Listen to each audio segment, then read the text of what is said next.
Hello friends, स्वागत है आपका। जो हमारा सेगमेंट चल रहा है मैट्रिसेस, तो इसका जो लो लेवल था वो हमने फिनिश कर लिया है।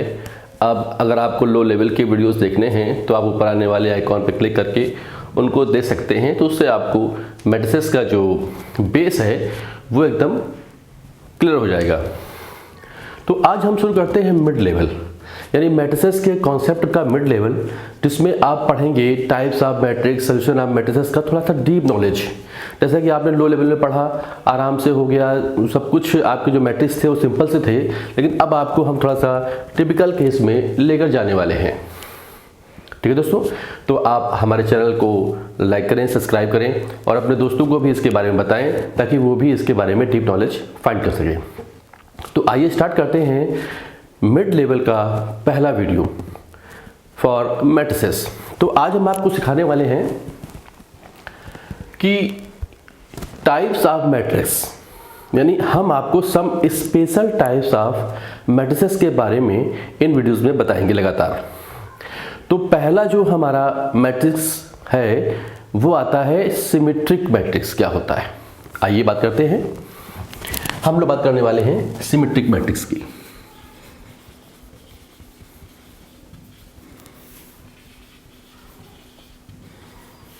सिमेट्रिक मैट्रिक्स का मतलब यह है कि अगर हमारे पास कोई मैट्रिक्स ए है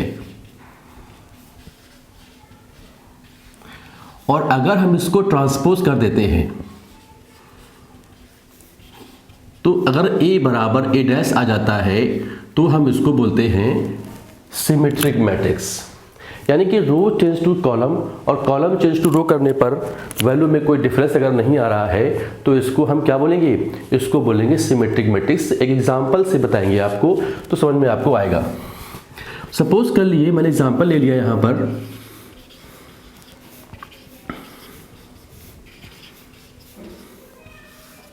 अगर मैं इसको ए डैश करता हूं, आपको पता है ए डैश क्या है, ट्रांसपोज ऑफ मैट्रिक्स है। अगर मैं इसको ट्रांसपोज करता हूं तो देखिए ये जो कॉलम आपका है रो बन जाएगा,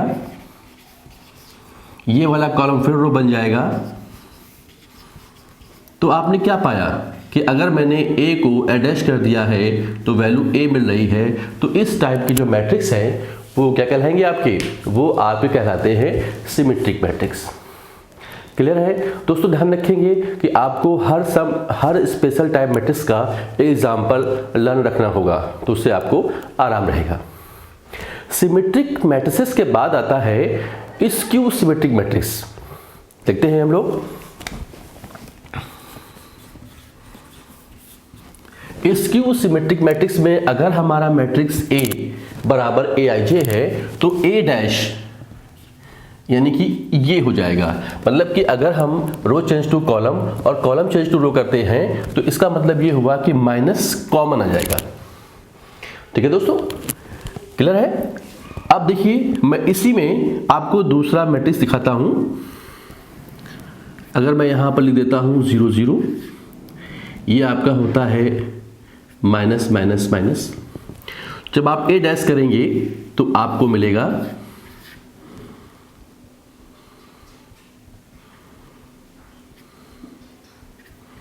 ये मिल जाएगा।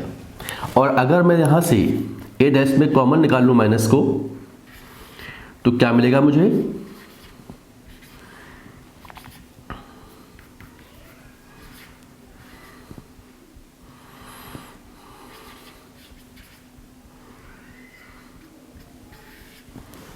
और ये क्या लिखा हुआ है हमारा, ये हमारा लिखा हुआ है, ये लिखा हुआ है माइनस का ए।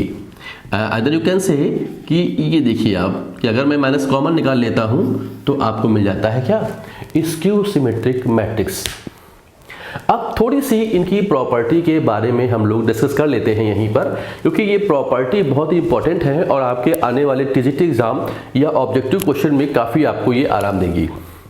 ठीक है, क्योंकि ऑब्जेक्टिव क्वेश्चंस में इतने बड़े बड़े क्वेश्चन तो देना नहीं है उनको, तो इनकी प्रॉपर्टीज के बारे में हम लोग कर लेते हैं डिस्कस। आइए, पहली बात तो मैं बताना चाहता हूं आपको कि एनी स्क्वायर मैट्रिक्स,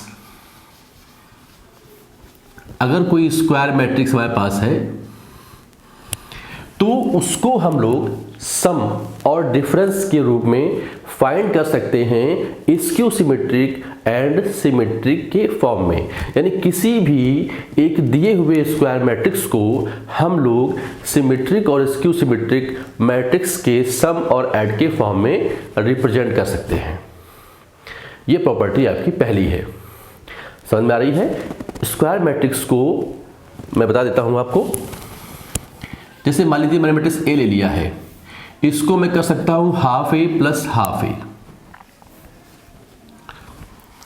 ठीक है, ये मैट्रिक्स मैंने ले लिया है और यहां पर मैंने क्या किया,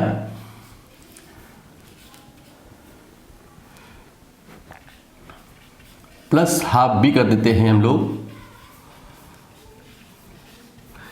माइनस हाफ भी कर देते हैं। तो देखिए वैल्यू में कोई फर्क नहीं पड़ेगा आपका, और क्या मिल जाएगा आपका, ये half common A plus A, half common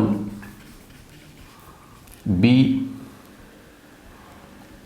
A plus B, sorry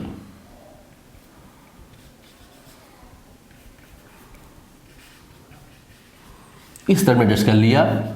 तो 1/2 आपका P, 1/2 आप Q मान लिया मैंने।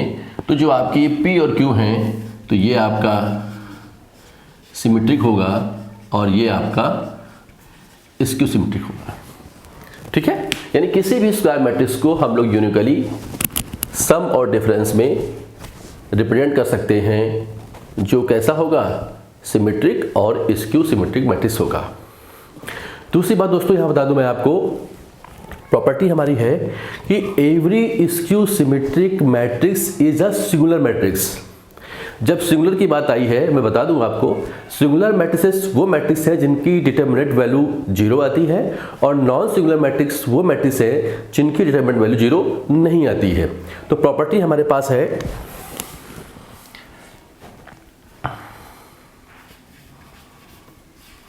Every skew symmetric matrices is singular. मैं इसको प्रूव करूंगा। देखिए आपने पढ़ा हुआ है ए I J is equal to होता है माइनस का ए आई जे, यानी ये आपका आ गया 2 ai J is equal to 0, यानी आपका आ गया A I J is equal to 0। ठीक है, देखा आपने कि एवरी स्क्यू सिमेट्रिक हमारे पास है, उसका वैल्यू क्या होगा, हमेशा 0 होगी, यानी कि ये एक सिंगुलर मैट्रिसेस होगा। ये प्रॉपर्टी नंबर दूसरी थी। यहां मैं बता दूं प्रॉपर्टी एक और भी यहां पर आती है कि अगर आपको ए स्क्वायर मैट्रिक्स दिया गया है, अगर आप उसका स्क्वायर करते हैं तो यहां पर दोनों केस पॉसिबल हैं, सिमेट्रिक भी हो सकता है और स्क्यू सिमेट्रिक भी हो सकता है। चौथी प्रॉपर्टी हमारे पास ये आती है कि किसी भी स्क्यू सिमेट्रिक मैट्रिक्स में डायगोनल में हमारे सारे एलिमेंट हमेशा 0 ही रहते हैं। ठीक है, और साथ में लास्ट प्रॉपर्टी इसकी ये आती है कि जो आपका स्क्यू सिमेट्रिक मैट्रिक्स है, अगर उसका मैं ऑड ऑर्डर ले रहा हूं तो वो भी हमेशा क्या होगा, स्क्यू सिमेट्रिक मैट्रिक्स ही होगा, जबकि अगर मैं ऑर्डर लेता हूं इवन तो वह सिमेट्रिक मैट्रिक्स होगा। तो देखा दोस्तों आप लोगों ने कि किस तरह से सम स्पेशल टाइप मैट्रिक्स में जो पहला सेगमेंट आपके लिए था सिमेट्रिक मैट्रिक्स और स्क्यू सिमेट्रिक मैट्रिक्स, ये बहुत ही इंपॉर्टेंट था। ठीक है, समझ में आपको आ गया होगा। प्रॉपर्टी जो मैंने बताई हैं वो आप एक बार रिवर्स और रिवाइंड करके जरूर देख लें, क्योंकि यही प्रॉपर्टी पेपर में पूछी जाती हैं। आपके टीजीटी एग्जाम में जो क्वेश्चन बनने वाले हैं वो इन्हीं प्रॉपर्टी से प्रॉपर वे में रखे जाते हैं। ठीक है दोस्तों, तो ये आपको समझ में आ गया होगा। अब नेक्स्ट सेगमेंट में मैं आपको बताऊंगा इसके आगे के स्पेशल टाइप मैट्रिक्स।